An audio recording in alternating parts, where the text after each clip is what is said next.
4 దశాబ్దాలు సుదీర్ఘ అనుభవం ఉన్న వ్యక్తులు, ఒంటరిగా వాళ్ళ సొంత పార్టీ నడిపిన వ్యక్తులు.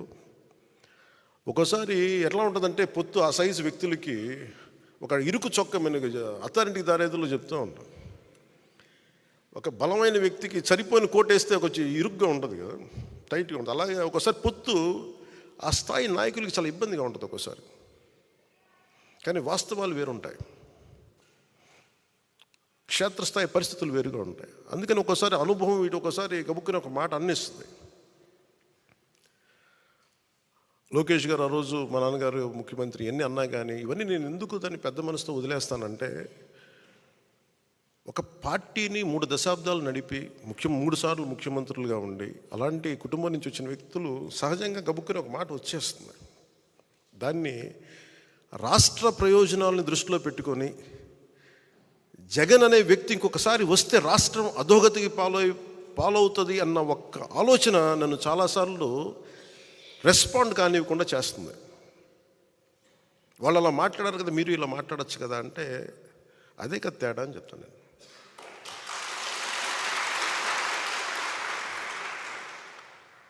అంటే నేను చాలా ఆలోచించి, ఎందుకంటే ఒక పొత్తుని ఇబ్బందిగా గురి చేసి ఒక మాట మాట్లాడడం చాలా తేలిక.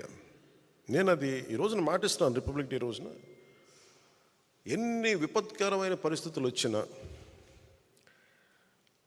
జగన్ నడిపే ఈ ప్రభుత్వం 24లో మనకి కనిపించకూడదు.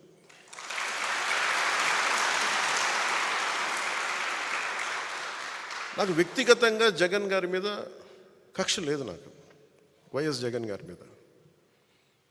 కానీ ఆయన విధానాలు కానీ ఆయన ధోరణి కానీ ప్రజల్ని ఇబ్బంది పెట్టేవి, రాష్ట్రాన్ని అప్పుల పాలు చేసేవి, అప్పులకి దగ్గర చేసేవి, అభివృద్ధికి దూరం పెట్టేవి ఆయన పథకాలన్నీ. శాంతి భద్రతల్ని పరిస్థితుల్ని అసలు చేతుల్లో లేకుండా విపరీతమైన శాంతి భద్రతల సమస్యని సృష్టించిన వ్యక్తి. ప్రజాస్వామ్యంలో ఎవరికైనా ఒక తప్పు జరిగితే నా అభిప్రాయం చెప్పుకునే హక్కు ఉంటుంది. అసలు నువ్వు అభిప్రాయమే చెప్పకూడదంటే అది భగవంతుడిచ్చిన హ్యూమన్ రైట్, అది నా హక్కు, అది నా వాక్. నిన్న పాస్టర్ సోదరులు కూడా వచ్చి మాట్లాడుతూ ఉంటే ఏదో మాట్లాడారు, గతంలో మీరు ఈ మాట అన్నారు, మమ్మల్ని ఇబ్బంది కలిగించింది మా వాళ్ళకంటే, మీరు ఖచ్చితంగా ఇంత ప్రేమతో వచ్చారు, మీరు నన్ను తిట్టాలని కూడా సంపూర్ణంగా తిట్టని నేను భరిస్తానని చెప్పాను. నాయకుడి ముఖ్య లక్షణం తిట్లు భరించడం కూడా. కేవలం మెచ్చుకోవడాలు ప్రైజెసే కాకుండా ఒక నాయకుడి తాలూకు కీలకమైన లక్షణం తిట్లు తినటం, విమర్శ తీసుకోవడం కూడా అవసరం అవ్వాలి. అలాంటిది ఒక ముఖ్యమంత్రికి ఏ స్థాయిలో ఉండాలి. నువ్వు ఎవరు పడకూడదు, ఎవరు ఎదురు తిరగకూడదు అనుకుంటే ఇది రాజరికం కాదు జగన్, ఇది ప్రజాస్వామ్యం, ఇది జగన్ స్వామ్యం కాదు. ఇది ప్రజలు ఎదురు తిరుగుతారు, మాట్లాడతారు, విను, భరించు. పద్ధతులు మార్చుకోండి, మార్చుకోండి. ఏ రోజు ఈ వ్యక్తి లైవ్ ఒక మీడియా వారితో మాట్లాడలేడు, ఒక ప్రెస్ మీట్ చెప్పలేడు, ఒక ప్రెస్ మీట్ పెట్టలేడు అతను.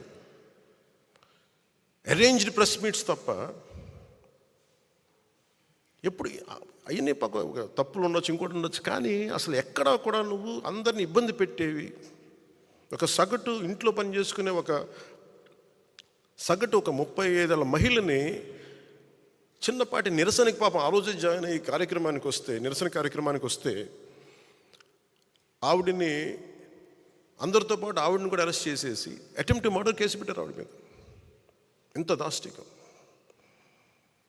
అంబేద్కర్ గారి విగ్రహం ఒకవైపు పెడతారు, ఒక దళితుడిని చంపేస్తే వాళ్ళ శవాన్ని ప్యాక్ చేసి ఇంటి ముందు డోర్ డెలివరీ చేస్తే ఆ వ్యక్తిని ఊరేగింపిస్తారు వైసీపీ నాయకులు.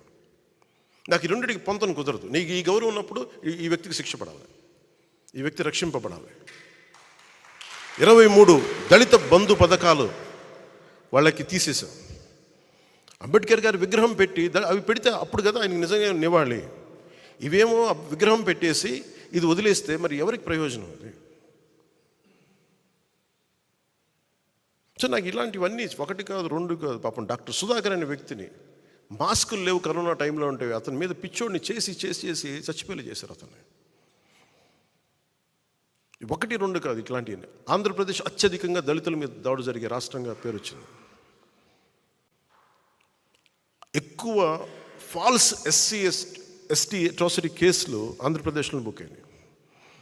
ఈ రోజున అది ఏ స్థాయికి వచ్చిందంటే బీసీలకి ప్రత్యేక రక్షణ చట్టం కావాలనే స్థాయికి వచ్చింది. తెలుగుదేశం నాయకులు ప్రతిపాదించడానికి మేము యాక్సెప్ట్ చేయడానికి కారణం అదే అయింది. ఒకవైపు దళితులకి న్యాయం జరగట్లేదు, ఫాల్స్ ఎస్టీ అట్రాసిటీ కేసులు పెడతా ఉన్నారు. ఇంత అల్లకల్లోలంగా ఉదాహరణకు చెప్తున్నాను. అలాగే ఈ వ్యక్తి ఏ మాట ఒప్పుకోడు, మాట ఇస్తాడు. నేను మద్యపాన నిషేధిస్తానని చెప్పి వచ్చిన వ్యక్తి సారా వ్యాపారం అయిపోయాడు. ఇతను ముఖ్యమంత్రి సారా వ్యాపారం మనం అర్థం చేసుకోవాలి. కానీ ఇట్లాంటివన్నీ 1-2 కాదు, 30,000 మంది ఆడపిల్లలు అదృశ్యమైపోయారు. అదృశ్యమైపోయినట్టు ఏం చేయాలి? ఎందుకు మిస్ అయిపోయారు? ఎంతమంది తిరిగి వచ్చారు? అసలు ఏం జరిగింది చెప్పాలి కదా, కనీసం నువ్వు ఒక వివరించాలి కదా. ఆ వివరణ ఉండదు. అన్యాక్రాంతంగా అకారణంగా కేసులు పెట్టడం, జైళ్ళల్లో పెట్టించడం. సో నిన్న కూడా మండపేట నాయకులతో మాట్లాడుతూ ప్రత్యేకంగా పంచుకోవాలని ఇది మాట్లాడుతున్నాను. జనసేన ఎందుకు సింగిల్గా వెళ్ళకూడదు? మనం ఎంతసేపు బలాన్ని ఇచ్చేవాళ్ళం అవుతున్నాం కానీ బలం తీసుకునే వాళ్ళం అవ్వట్లేదు. మనం అంటే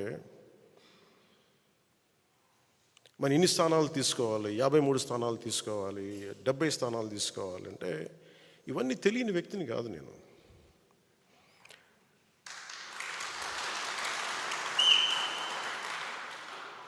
మనోడికి అసలు ప్రాక్టికాలిటీ తెలియదు, వీధుల్లో తిరగడు కాబట్టి, జనంతో తిరగడు కాబట్టి అసలు మనం ఏమనుకుంటామో తెలియదు. మీరు ఏమనుకోకపోతే తెలియకపోతే నేను రాజకీయాల్లోకి ఎందుకు వస్తాను?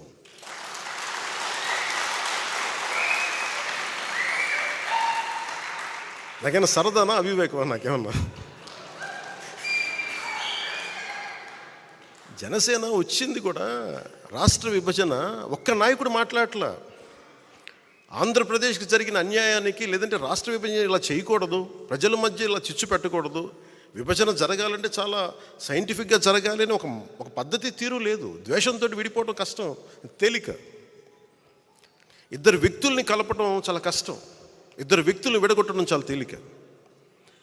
ఒక కట్టడాన్ని నిర్మించడం కష్టం, ఒక కట్టడాన్ని కూల్చడం ఒక లెస్ దెన్ 24 సెకండ్స్ చాలు. అందుకే నేను ఎప్పుడు నిర్మాణాన్ని ఇష్టపడతాను, విధ్వంసాన్ని ఇష్టపడను. అందుకే నా పద్ధతులు ఒకసారి ఇబ్బందిగా ఉంటాయి. గొడవలు పెట్టి నేను అంత ఈజీగా గొడవలు పెట్టుకోను. కష్ట నష్టాలు తెలుసు.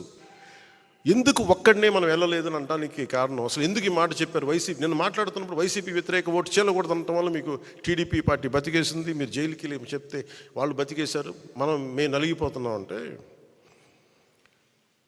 నాకు కనుక 2019లో నాకు సలహాలు ఇచ్చేవాళ్ళందరూ,